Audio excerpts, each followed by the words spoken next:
Hello बच्चों, let's read this question. This question says that which of the following is not an example of convergent evolution.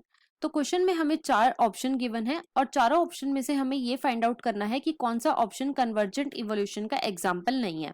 Option 1 wings of insects, birds and bats. Option 2 flippers of penguins and dolphins. Option 3 similarity in Australian marsupial and placental mammals and option 4 brain of vertebrate. अब अगर इस question के मैं की concept की बात करूं तो इस क्वेश्चन का जो की कॉन्सेप्ट है वो है convergent evolution. Let me right it over here. की कॉन्सेप्ट इज कन्वर्जेंट इवोल्यूशन. अब देखो बेटा, नाम से ही पता लग रहा है कन्वर्जेंट का मतलब होता है चीजें जो हैं वो आपस में कन्वर्ज हो रही हैं, मतलब कि इकट्ठी हो रही हैं, राइट. तो कन्वर्जेंट इवोल्यूशन में क्या होता है कि जो लेस रिलेटेड स्पीशीज होती हैं, जो लेस रिलेटेड स्पीशीज होती हैं, ये क्या करती हैं, ये मोर सिमिलर हो जाती हैं. They become more similar. और बच्चों ये सिमिलर क्यों होती हैं? In order to survive in similar environmental conditions. अब जो एनालोगस ऑर्गन्स होते हैं, जो एनालोगस ऑर्गन्स होते हैं वो शो करते हैं convergent evolution. Convergent evolution. Analogous organ होते क्या है? तो बच्चों एनालोगस ऑर्गन ऐसे ऑर्गन होते हैं जिनका फंक्शन जो है वो सेम होता है. फंक्शन इज सेम, बट जो उनका ओरिजिन और स्ट्रक्चर होता है, बट ओरिजिन एंड स्ट्रक्चर जो होता है वो कैसा होता है? वो डिफरेंट होता है. अब हम एक बार अपने ऑप्शंस को चेक करते हैं. तो ऑप्शन 1 में हमें गिवन है wings of insect, bird and bat.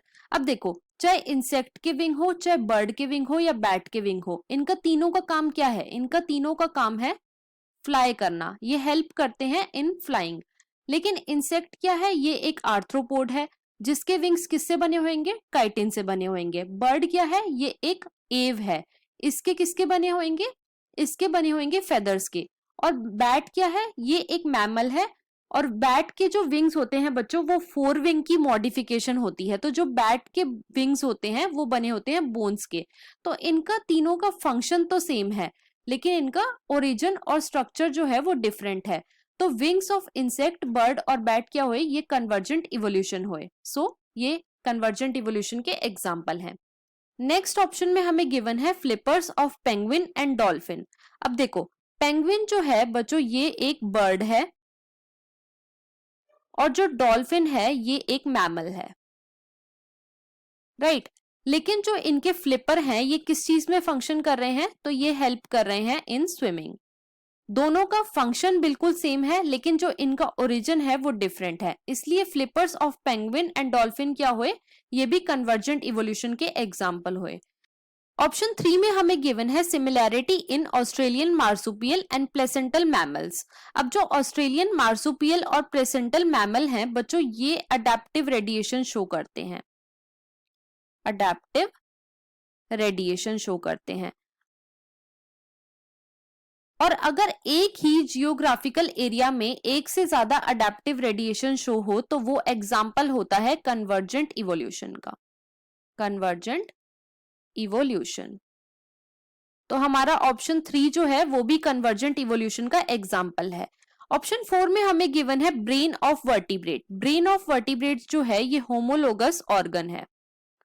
Homologous organ है और होमोलोगस ऑर्गन जो है वो डाइवर्जेंट इवोल्यूशन शो करते हैं. डाइवर्जेंट इवोल्यूशन शो करते हैं. होमोलोगस ऑर्गन कौन से ऑर्गन होते हैं? होमोलोगस ऑर्गन ऐसे ऑर्गन होते हैं जिनका स्ट्रक्चर सेम होता है लेकिन उनका फंक्शन जो है वो डिफरेंट होता है. तो यहाँ पे जो हमारा 4th ऑप्शन है वो कन्वर्जेंट इवोल्यूशन का एग्जाम्पल नहीं है और हमें यही फाइंड आउट करना था.